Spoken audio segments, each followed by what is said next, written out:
වෘශ්චික, ධනු, ඒ වගේම කටක මේස. ඔය හතරට මේ ඕනම කෙනෙක් මොකට හරි වැඩ අත ගැහුවොත් හොඳ හිතින් හැබැයි අත ගැහුවොත් ඉක්මනින්ම ප්‍රතිඵල ලැබෙනවා. ධන ලාභ සම්පත් ලැබෙනවා. ඒක මේ හිතා ගන්න බෑ මේ ගලාගෙන එන දෙයක්.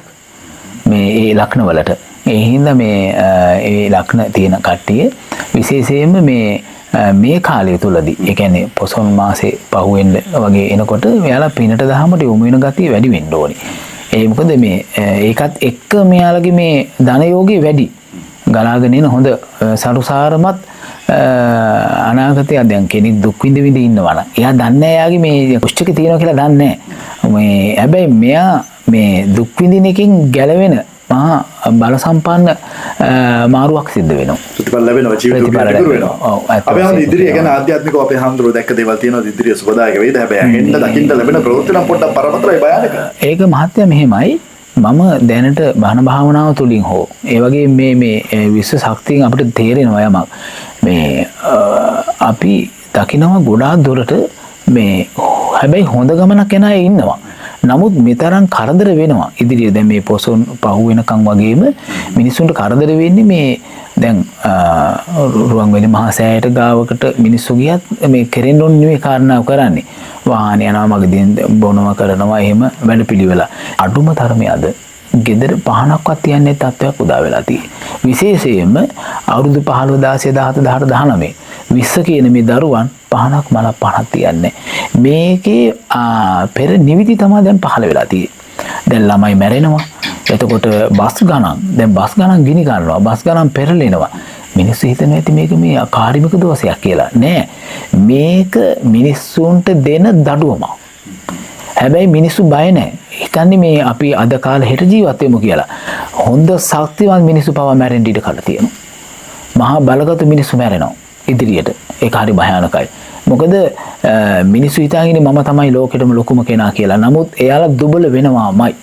ඒකේ ප්‍රතිඵලයක් හැටියට.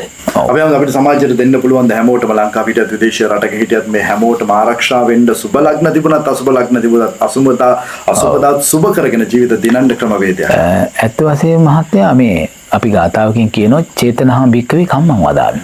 එතකොට මේ සියලු දෙනාට මට කියන්න තියෙන්නේ ඔබගේ යන වැඩපිළිවෙල බලන්න අන්තිම වැරදි.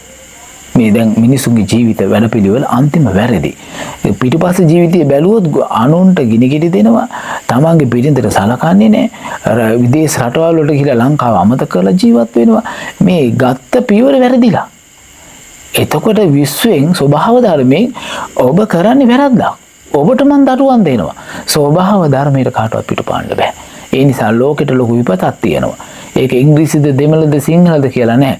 හැබැයි හැමෝටම මේ විපත පිටුපසින් තියෙන්නේ තමන්ගේ වැඩපිළිවෙල ස්වභාව ධර්මයේ අනුව ජීවත් වෙච්ච නැති එකයි. ඒ කියන්නේ මනුස්ස ගුණ ධර්ම නැහැ. සබාදාම නඩු අහන කාලයක් නේද අපේ හැම. ඇත්ත වශයෙන්ම ප්‍රතිඵල දෙනවා ඒකට භයානකයි ඒක. අපි හැම එහෙමනම් සුබ ප්‍රතිඵල ගන්න කිසියම් පිළිමක් අපිට ලබා දෙන්න පුළුවන්. මාත් මේ කරදරවලින් ගැලවෙන්න සාමාන්‍ය 6 ඉඳලා 7 විතර වෙනකම් මේ කෙනෙක් අබතෙලි පහනක් විශේෂයෙන්ම හැකි කෙනෙක් අබතෙලි පහනක් සතියකට සැරයක්වත් දැල්වලා තමන් කරපු පිනක් හරි හොඳ ගුණ ධර්මයක් හරි සිහිපත් කරලා පින් අනුමෝදන් කිරීමක් සිදු කරන්න ඕනේ. එහෙම නැති වුණොත් ඒ ටිකවත් කරන්න බැරි වුණොත් ලෝකේ මිනිස්සුන්ට වෙන විපත් ගැන අපිට වළක්වන්න බෑ. තම තමන්ගේ පෙරපින් පව් අනුව මේ ප්‍රතිඵල ලැබෙන හින්දා පින් රැස් කරගත්තොත් සුබ ගමනක් යන්න පුළුවන්. ඔව් ඇත්ත වශයෙන්ම ඒ සුබ ගමන යන්න පුළුවන්. නමුත් මේ සමහරක් අයට මේ තිබෙන්නා වූ යම් කිසි බලගතු දේවල් නිසා අපි ගාවට එන බොහොම දෙයක් කියන්නේ ආමුදුරුනි අපි බුදුදහම අනුව ඉන්නවා මල් පහන් පූජා කරනවා නමුත් අපි දියුණුවක් නැහැ නැත්තම් අපේ කරදර අඩු නැහැ හැබැයි මහත්ය බලන්න ඒ කෙනාගේ අතේවත් මේ අපි බුදු ගුණෙන් මතුරන හෝ බුදු ගුණෙන් කියන පිරිත් නූලක්වත් නැහැ එතකොට අපි කියන්නේ හරියට බුදු ගුණෙන් පේ වෙලා කරන යන්ත්‍රයක්වත් එහෙම නැත්නම් බුදු ගුණ පිරිත් නූලක්වත් දාගෙන තමන්ගේ වැඩ පිළිවෙල ආරම්භ කරන්න කියලා. දැන් අපි ගත්තොත් විදේශීය රටවල ඉන්න අයගේ දැන් සමහර කලාට එන්න විදියක් නැහැ අපි ආම්තුරු මුණ ගැහෙන්න. නේද? ඒ රටවල ඉඳන් කතා කරලා කිව්වා මේ ප්‍රශ්න වලට අපි ආම්තුරු කොහොමද මැදිහත් වෙන්නේ? එයාට කොහොමද පිටක් ලබා දෙන්නේ? ඇත්ත වශයෙන්ම මහත්තයා මේ විදේශගතව කෙනෙක් එයාගේ තියෙන ස්වභාවය කිව්වොත් අපිට පුළුවන් සමහර විට ෆොටෝ එකකින් එහෙම නැත්නම් එයාගේ දූත ලක්ෂණයක් කිව්වොත් අපිට මෙහි ඉඳන් වැඩක් කරන්න පුළුවන්. ඒ වගේම ලංකාවේ කොහේ හරි කෙනෙක් කිව්වොත් හාමුදුරනේ අපිට තෙල් බෙහෙත් ටිකක් ඕනේ. එතකොට අපි අපේ මේ ලේකම් මහත්තුරු මේ වැඩ පිළිවෙල අපි දීර්ඝ ලෙස කරගෙන යනවා. එයාලා කෝරියා සර්විස් එක කියලා එකක් හරි ගස්සලා තියෙනවා. අපිට ඒකෙන් උනත් ගෙදරටම අපේ තෙල් වර්ග අපිට යවන්න පුළුවන්කමක් තියෙනවා.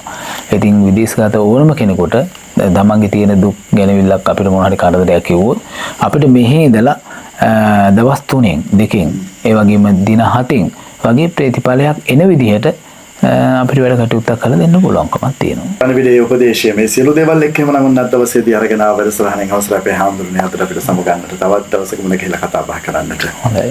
තේරුම් ගන්න මහත්තයා.